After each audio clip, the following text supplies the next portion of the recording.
Plaintiff Sherwin Goodwin and his wife Sandra say Sandra's son, the defendant, seems to think life is one big party, and he has no sense of responsibility.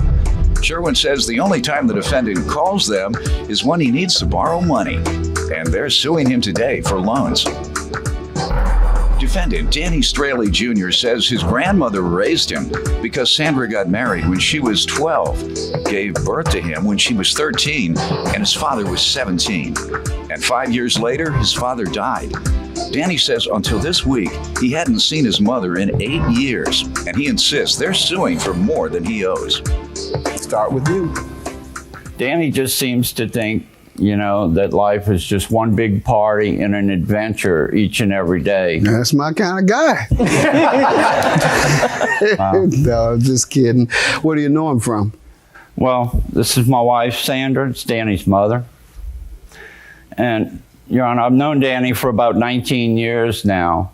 And when I met him, he was living with his grandmother down on the coast. And all he was doing was running around skateboarding, partying, having a good time. He'd quit school, had his girlfriend living there with him. And down there, for some reason, the mothers and grandmothers believe they should raise the kids until they die. And the boys don't have any responsibility for anything they do. Okay. They were raised to be bums, basically. And not bums, they were raised to be slackers, perhaps. Or raised to be gentlemen of leisure. No, that's a pimp. No, I got your point. Raised to be irresponsible and fun-loving kids. How about that? That'll work. That works. Well, all right. When he was living down with his grandmother, she got sick and passed away. What year was that? It was in 1998 when she died. And she left Danny her beachfront home, which was worth about $500,000 roughly. Where? In Bay St. Louis, Mississippi, right on the Gulf. Okay. After she passed away, he put the house up for sale right away. He got an offer on it for about $150,000 or so, jumped on it, and him and his girlfriend packed up the little car with camping gear and clothes, and off they went, traveling, partying, and spending. All right, let me hear from you, sir. Me and my mom, we really, up until this week, this is the first time that I've seen her in 8 years. Really? Why? Just working, Oh, you're too busy working? Working, just doing what, What state does she live in? What state do you live in? Wisconsin. Okay. Mississippi is quite a long way. It's not because you're working, it's because you broke, because you popped all your money off with your girlfriend going across country. No, sir. She got married when she was 12. She had me when she was 13. My dad was 17.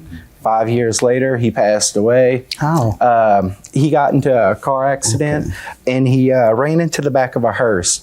And it was unfortunate that he had a rocking chair in the back of his van, and it broke his neck. With all these events going on, my grandmother raised me. I've seen my mom at my sister's funeral in 2003, and want to say in 96 that I seen her at my grandmother's funeral. How often do you talk to her on the phone?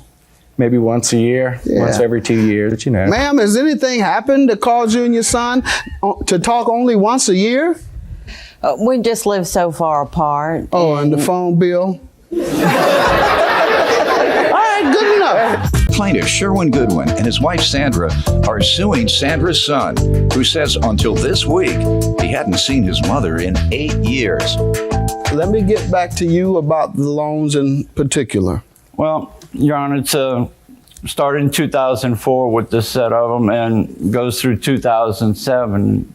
Generally, that's the only time we would hear from Danny is when he needed money. Sandra has a soft spot because it's her son, and okay, she's going to send it to him. Well, every time we would, he'd say, well, Mom, I'm going to pay you when I get a check, or Mom, when I sell a house, I'm going to pay you. And we'd wait and didn't hear from him. We'd try to call him. Oh, yeah, but I lost your address. So let me get it again, Mom, and your phone number. Ma'am, did you want to say something? He would make a loan, and we would go to, after a few days, I'd go to call him back when I wouldn't hear anything, and his phone number would have been changed. So, it'd be a few months, a year or so, I'd hear again, he'd need more money. He said, well, I'll pay you what I owe you, and then I'll send you What would he this tell you too." typically he needed the money for? Well, there was taxes on his house, then he was going to lose his house. Then he was homeless, needed a place to stay, and didn't have money for groceries, stuff like that. Have you ever worked, sir? Oh, yes. Up until almost about a year ago, I was doing very badly. And it just started picking up. What years were you doing very badly? I was doing badly in 2004. Through what? Because I was going through a divorce. Through 11? Well, yeah, pretty much. Did you work? Yeah, pretty much. I've been doing bad all along. And yes, I have worked. So what do you do with your money?